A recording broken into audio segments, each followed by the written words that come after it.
Starrcade. 87 was the fifth annual Starrcade professional wrestling event produced by Jim Crockett Promotions under the National Wrestling Alliance banner. It took place on November 26, 1987 from the UIC Pavilion in Chicago, Illinois. It was the first NWA event to be broadcast live on pay-per-view. In 2014, WWE Network listed the previous closed-circuit Starrcades alongside the rest of the Starrcades in the pay-per-view section. The main event was a steel cage match between Ric Flair and Ron Garvin for the NWA World Heavyweight Championship. After the event, Flair feuded with Sting. The event also included a steel cage match between Dusty Rhodes and Lex Luger for the NWA United States Heavyweight Championship, a match between the Road Warriors and the team of Arn Anderson and Tully Blanchard for the NWA World Tag Team Championship,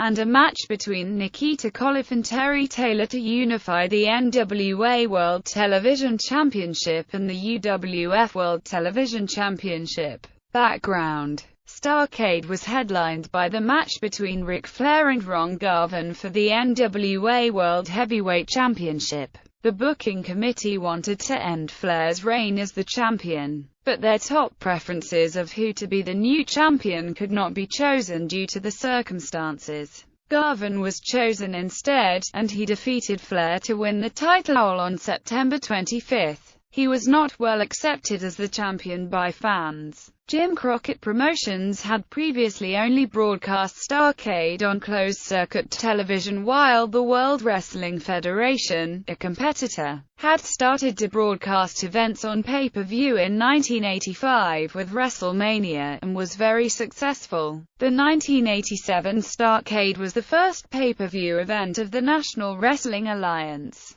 To compete with Starrcade, the WWF introduced the Survivor Series event, and held it on the same night as Starrcade. The WWF also limited the amount of pay-per-view providers that would carry Starrcade by not allowing providers to carry WrestleMania IV if they did not carry Survivor Series exclusively. Only a small amount of providers carried Starrcade, and it drew a 3.30 buy rate, while Survivor Series drew a 7.0 buy rate. Event: the first match was between the team of Eddie Gilbert, Rick Steiner and Larry ZBYS-ZKO and the team of Sting, Michael Hayes and Jimmy Garvin. Sting, Hayes and Garvin had the early advantage until ZBYS-ZKO performed a front power slam to Garvin. ZBYS-ZKO, Gilbert and Steiner dominated Garvin until Sting tagged in. Sting fought off ZBYS-ZKO, Gilbert and Steiner until ZBYS-ZKO performed an eye rake. Sting was dominated until Hayes and Gilbert tagged in. All wrestlers came in, and Hayes, Sting and Garvin performed mounted punches. ZBYS-ZKO, Gilbert and Steiner had the advantage after Gilbert performed an axe handle to Hayes.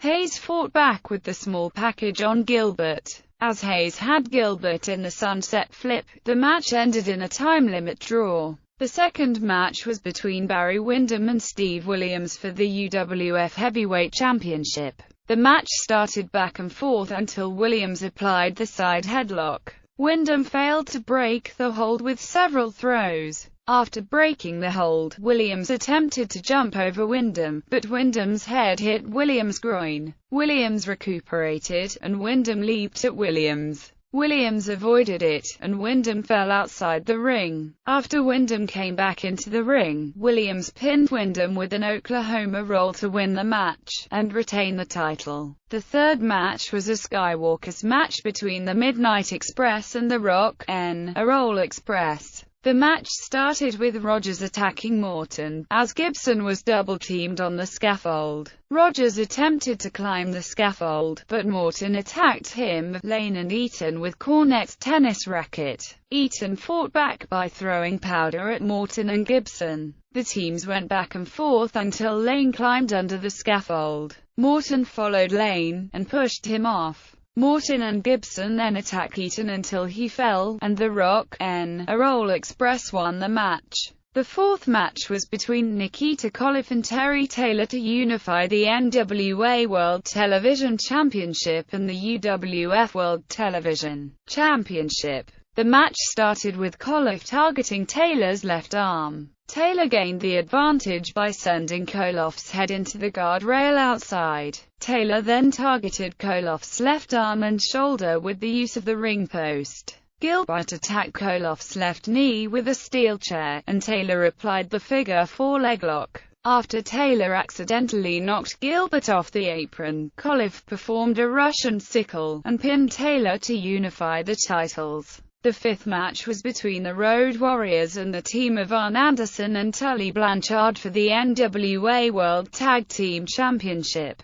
The Road Warriors had the early advantage. As Hawk had Blanchard in the gorilla press, Anderson attacked Hawk's left knee. Anderson and Blanchard targeted the knee with the use of the ring post and a steel chair. Anderson attempted a seated senton, but Hawk raised his knees and hit Anderson's groin. The Road Warriors gained the advantage, and Blanchard knocked the referee outside the ring. Animal sent Anderson outside the ring with a back body drop, and performed a doomsday device on Anderson with Hawk. Animal then pinned Anderson with a replacement referee counting the pin. The original referee reversed the decision, and the Road Warriors were disqualified for Animal sending Anderson outside the ring. Anderson and Blanchard won the match, and retained the title. The sixth match was a steel cage match between Dusty Rhodes and Lex Luger for the NWA United States Heavyweight Championship. Johnny Weaver held the key to the cage. Rhodes would be suspended for 90 days if he lost. The match started back and forth until Luger sent Rhodes' head into the cage, and grinded his head against it.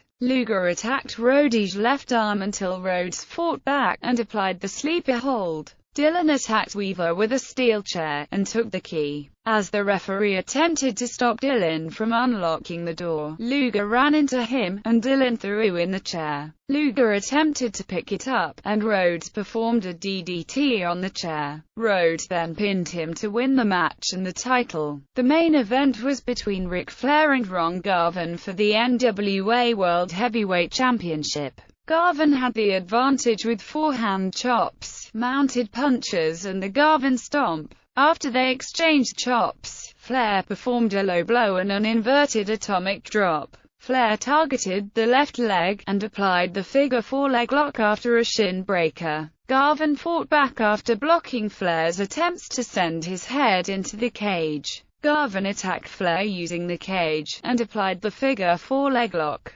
Garvin performed a diving crossbody, and continued to attack Flair using the cage. As Garvin performed mounted punches, Flair countered with an inverted atomic drop. Flair then reversed an Irish whip, sent Garvin's head into the cage, and pinned him to win the match and the title. Aftermath. Ron Garvin's reign as the NWA World Heavyweight Champion lasted for 2 months, and he never regained the title again. Ric Flair was in his 5th reign as the champion, and would remain the champion for over a year. In early 1988, Sting, who was rising to stardom, challenged Flair to a match at the first Clash of Champions. Flair accepted, and fought Sting for 45 minutes to a time-limit draw. The event was very successful, and the match made Sting a huge star. Sting continued to wrestle in many matches against Flair, as well as the other members of the Four Horsemen, and their rivalry continued for over 10 years. After Starrcade was outperformed by Survivor Series, Jim Crockett Promotions and the World Wrestling Federation continued to compete. When JCP chose to hold the Bunkhouse Stampede pay-per-view event in January 1988, the WWF created the Royal Rumble event, a television special, and held it on the same night as Bunkhouse Stampede. In return, JCP created the first Clash of Champions, also a television special, and held it on the same night as WrestleMania IV. Clash of Champions was a success, and drew a large cable rating. Results.